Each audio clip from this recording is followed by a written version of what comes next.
दोस्तों, स्वागत है आपका अपने YouTube चैनल डायमंड ज्ञान अड्डा में। और जैसा कि आपको पता है कि हिंदी में कल दो आपको वर्णमाला से संबंधित वीडियो मिल चुके हैं और मैंने कहा था कि वर्णमाला की 3 वीडियो आनी है, तो ये तीसरी वीडियो है। पहली वीडियो में आपको स्वर से संबंधित के बारे में पूरा बताया था कि स्वर का किस किस आधार पर विभाजन किया गया, कितने होते हैं। दूसरी वीडियो में आपको व्यंजन कितने होते हैं उनका विभाजन बताया। अब तीसरी वीडियो में आपको बताने जा रहा हूं कि स्वर और व्यंजनों का उच्चारण स्थान कहाँ से होता है, और बहुत इंपॉर्टेंट है कि किस वर्ण का कहाँ से उच्चारण करते हैं, कौन सा कंठ से होता है, कौन सा तालु से होता है, कौन सा मूर्धा से होता है, कौन सा दंत से होता है। ये सब बिल्कुल आपको सब चीज विधिवत रूप से आज याद करा दूंगा, ये मेरा वादा है।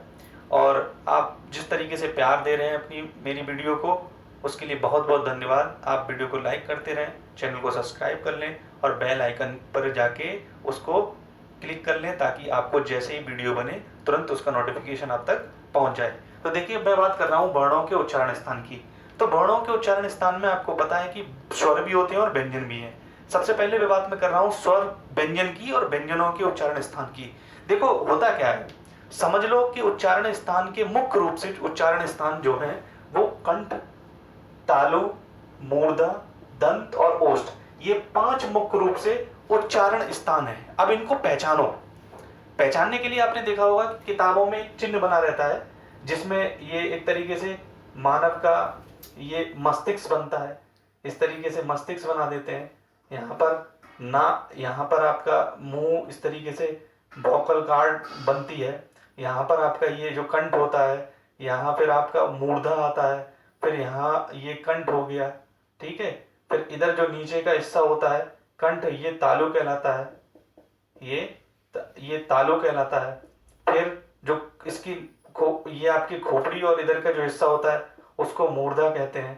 फिर आपको दंत तो पता ही है, यहाँ पर आपके दांत होते हैं और फिर ये जो है आपके ओष्ठ होते हैं। तो ये जो चित्र बना होता है, इस चित्र की अपेक्षा आप खुद वास्तविक रूप से पहचानने की कोशिश करो। देखो, ये जो निकला हुआ आपका हिस्सा होता है इसको क्या कहते हैं, इसको कंठ कहते हैं। इस कंठ से ऊपर आप आइए, तब आपने देखा होगा ये जो आप जीभ को चकाएंगे और नीचे वाला हिस्सा जो होता है पीछे की तरफ, उसको तालु कहते हैं।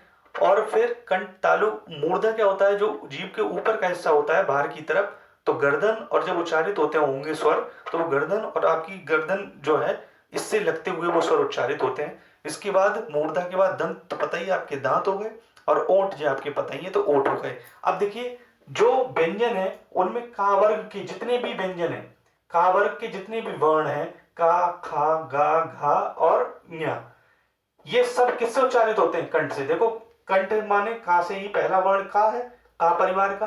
तो मैं बोलूं अगर का वर्ग का, तो ये आपको पता ही है, क च ट त प, पहले बता चुके, क च ट त प। तो का वर्ग वाले जितने भी हैं वो सब किससे उच्चारित होंगे? कंठ से उच्चारित होंगे, ठीक। इसके बाद साथ ही साथ आपको स्वर की भी मैं बताऊंगा अभी, पहले आप ये देख लीजिए। तो का वर्ग से कंठ के उच्चारित होते हैं, चा होते हैं, चा वर्ग से तालु के उच्चारित होते हैं। किसके उच्चारित होते हैं? तालु से। तालु से चा वर्ग के वर्ण उच्चारित होते हैं। टा वर्ग से, या टा वर्ग जो होता है वो किससे उच्चारित होता है? मूर्धा से उच्चारित होता है। किससे? मूर्धा से। ट, ठ, ड, ढ, ण। और ता वर्ग किससे होता है? देखो, दंत में ता आता है, तो दंत में ता आता है पीछे, तो ये किससे स्टार्ट हो रहे हैं? ता, थ, द, ध, न। और ओष्ठ वाले, ओष्ठ से कौन से उच्चारित होते हैं? प, फ, भ, भ, म। तो आपको 2 क्रम याद रखने, एक तो क च ट त प, क च ट त प, और कंठ। देखो, यहां पर पहले कंठ, फिर आया तालु, फिर आई मूर्धा, फिर आए दांत और फिर ओंठ, ठीक। तो ये आप बिल्कुल याद कर लोगे भी, मैं बिल्कुल ट्रिक से याद भी करा दूंगा। साथ ही साथ इधर देखो, इधर क्या लिखे हुए हैं? स्वर। स्वर में सबसे पहले कौन सा स्वर होता है? आ आते, तो आ और आ, स्वर दोनों आ गए, आ गए। इसके बाद आ के बाद क्या आता है? ई आता है, तो आ ई हो गया। फिर इसके बाद आप, वैसे तो उ आता है, लेकिन अब आप क्या मान लो, री आ रहा है। क्या आ रहा है? री आ रहा है, ठीक। तो री किससे उच्चारित हो रहा है? मूर्धा से।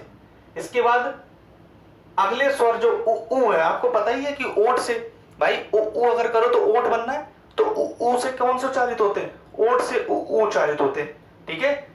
इसके बाद साथ ही साथ जो आपके देखो अब बचे हुए अंतस्थ व्यंजन, या र ला, बस बिल्कुल सीक्वेंस में, कंठ से कोई भी अंतस्थ व्यंजन उच्चारित नहीं होता।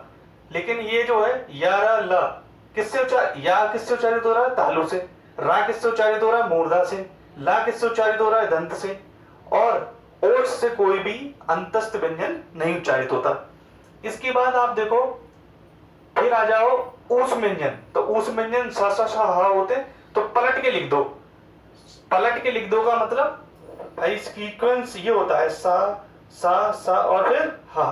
तो हा को ऊपर लिख दिया तो हा ऊपर आ गया, फिर सा और फिर षटकोण वाला सा और फिर सड़क वाला सा। ये पेपर में इतनी बार पूछा गया है कि निम्नलिखित में से इस सा का उच्चारण स्थान क्या है? ये दंती सा है, ये मूर्धा सा मूर्धन्य सा है, या ओष्ठ का सा है, या आप ये कहते हैं कि वो तालु का सा है। तो आप ये कौन सा सा है? ये देखिए सा किससे उच्चारित हो रहा है? तालु से उच्चारित हो रहा है। तो ठीक है, इसलिए इनका उच्चारण स्थान बिल्कुल आप याद कर लीजिए। तो अब मैं इनको ट्रिक के माध्यम से आपको समझाने की कोशिश करूं। देखो, का से आपको पता है क्या पढ़ाया जाता है? का से कबूतर, चम्मच, टा से टमाटर, ता से तकली या तख्ती, तख्ती जिसपे लिखते हैं, और पा से क्या होता है? पतंग होती। तो अब देखो, अगर कबूतर है तो कबूतर आपके अगर यहाँ कंठ पे बैठ गया तो आप देखो कंठ पे जरा खुद अपने कंठ, ये जो कंठ ये निकला हुआ भाग होता है कंठ कहते हैं, इस कंठ पे जरा एक बार ऐसे करके देखो। तो कंठ पे जैसे ही करोगे, कंठ पे अगर करोगे तो आ निकलेगा। क्या निकलेगा? ऐसे करके निकल, अपने आप निकल रहा है। लेकिन ज्यादा तेज मत मानना, पता चले कि कंठ की जगह एडमिट हो लो। तो ऐसे क्या करोगे? निकल रहा है, और साथ ही साथ हा भी निकल रहा है, तो हा भी निकल रहा है। और लास्ट में क्या है? विसर्ग और है इसमें। तो कंठ से कावर्ग वाले भी है और साथ ही साथ ह भी है और विसर्ग भी है। ठीक, इसके बाद देखो चा से क्या होता है? चम्मच। तो आपने देखा होगा दूध को चम्मच, जो छोटा बच्चा होता है उसको चम्मच से क्या पिलाया जाता है? दूध पिलाते। तो उसके तालू पे दूध रखा जाता है, जिन्हें जीभ पे रख दें, क्योंकि जीभ पे रख देंगे तो बच्चा दूध पलट देगा। तो उसके तालू पे दूध रखा जाता है नीचे की तरफ। तो वो दूध जो है तो तालू पे रखते हैं चम्मच से। किससे? तो चा वर्ग वाले तालू पर रखेंगे। और साथ ही साथ जब उसके रख देते हैं तो वो क्या करता है? ई, जब दूध नहीं पी रहा होता तो ई बनाता है मन।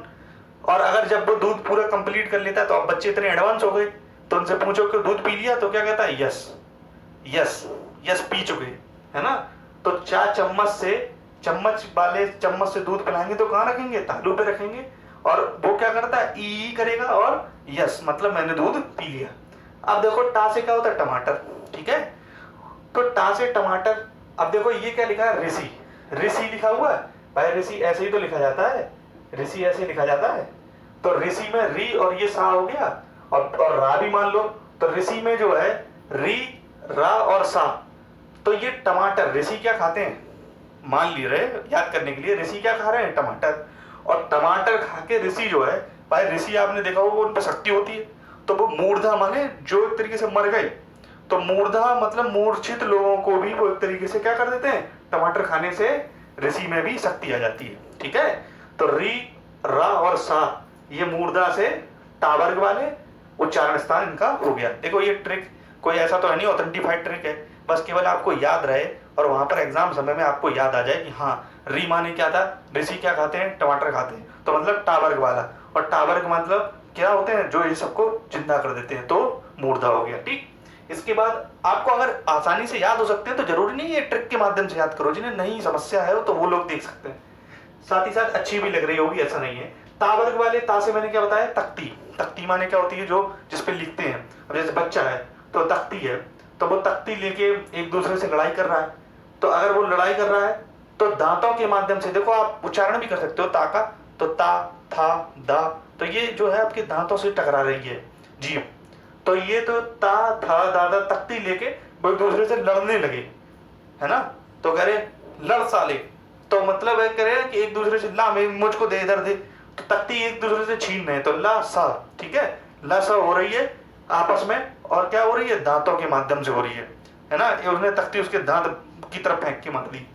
तो तावर्ग वाले और ला और सा जो है, लेकिन कौन से सा ये याद रखना, क्योंकि ये जो क्रम है सा का वो यही क्रम होता है जो लिखा जाता है सा फिर सा और फिर सा। तो इसलिए ये याद रखना कि कौन सा सा किससे। ठीक है, और बहुत बार पेपर में पूछा गया है। चकबंदी लेखपाल में पूछा गया था ट्रिपल एससी के, और साथ ही साथ आपके जो खाली लेखपाल हुआ था वो उसमें भी पूछा गया था। तो इन दोनों में वीडियो में भी कई बार आ चुका। इसके बाद ओस्ट में, ओस्ट से देखो पा से क्या होती है पतंग, ठीक है। तो पतंग जब उड़ाते हैं तो पतंग उड़ा रहे हैं, तो उड़ाते समय जो है जैसे ही आपकी पतंग कट गई तो कहते अरे उई पतंग कट गई, ओए ओए पतंग कट गई, ओए पतंग कट गई। तो ओ ऊ, ठीक है, किससे हो गए, ऊ जी किससे हो गए, ओस्ट से, और पतंग माने पा, ठीक है। तो ये इतने आपको याद हो गए होंगे। अब देखो ये क्या लिखे गए हैं, चार, ये है संयुक्त व्यंजन। भाई ये संयुक्त स्वर ही तो है, ए आई ओ और औ, तो संयुक्त स्वर है, तो इसका मतलब ये दो उच्चारण स्थानों से मिलकर बनेंगे। तो ए आई जो है वो किससे मिलकर बना है, कंठ से, कंठ और तालु से, ए और ए और ऐ, ठीक है। मतलब पहले ये दोनों मिलके बने शुरुआत के, तो कंठ और तालु से मिलके क्या बने, कंठ और तालु से मिलके बने पहले ए और ऐ। फिर क्या हुआ, फिर आए पहले ऊपर ऊपर, फिर ऊपर से नीचे, तो कंठ और ओष्ठ से। तो ओष्ठ में देखो ओ और औ है, तो फिर ये कंठ और ओष्ठ से कौन से बने, ओ और औ बने। और इसके बाद देखो एक रह गया, क्योंकि इसमें देख रहे थे आप अंतस्थ व्यंजन में या रा ला तो हो गया था, वाह रह गया केवल, तो वहां रह गया, तो वो किससे, दंतोष्ठ से। फिर नीचे के दो दंत और ओष्ठ से, तो ये किसका उच्चारण होगा, बा का होगा। तो इस प्रकार आपको सब एक उच्चारण स्थान पता चल गए होंगे। ट्रिक के माध्यम से याद कर लीजिए या सीधे सीधे रूप से आप याद कर लीजिए। का ये याद रखिए, क च ट त प, कंठ तालु मूर्धा दंत ओष्ठ, ठीक है। कंठ पे मारोगे कबूतर, तो कबूतर मारेगा तो क्या करेगा, करोगे तो अ और हा और विसर्ग हो गया। इससे क्या हो गए, आ के बाद क्या आता है, ई आता है, और ई मतलब जो चम्मच से दूध पिला रहे हो तो क्या है, तालू में रख रहे हो, तो बच्चा करेगा यस। ऋषि जो है टमाटर खाते हैं, और टमाटर से वो मूर्धा को भी, मतलब मुर्दे लोगों को भी जिंदा कर देते हैं।